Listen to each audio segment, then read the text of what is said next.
Hi everybody, everyone, every people, every you. Char. Tayo ngayon ay magpapanggap ng masipag. Charis. Lilinisin nga po natin itong aming mesa. Sapagkat ito ay sobrang dumi na. Umaakyat po dito ang aking pusa. Ang aking maduming pusa na ayaw palikuan. Char. Wala kasing sahig itong aming kusina. Kaya kapag umaakyat dito ang aking pusa ay madudumihan talaga ang aming mesa. At nang natapos ko ng linisin ang aming kusina at nilinis ko na rin itong aming kwarto, ito nga ang aming kwarto na sobrang cute, napakaliit lang. Pero ang daming kababalagan nangyayari dito. Charis. Tinupi ko na nga itong aming kumot na isang beses lang nilalaban sa isang buwan.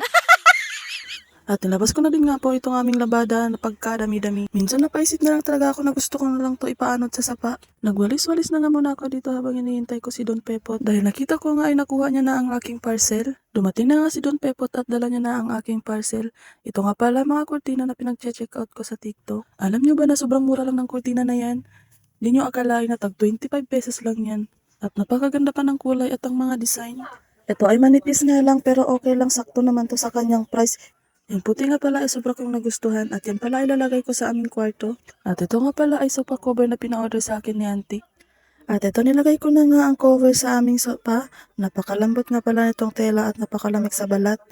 Medyo pricey nga lang to pero okay lang, sobrang ganda naman ng quality.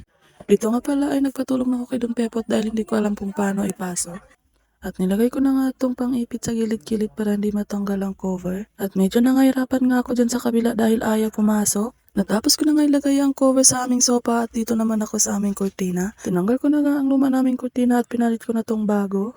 Very satisfied talaga ako sa kurtina na to, kahit manipis ay napakaganda naman ng mga print.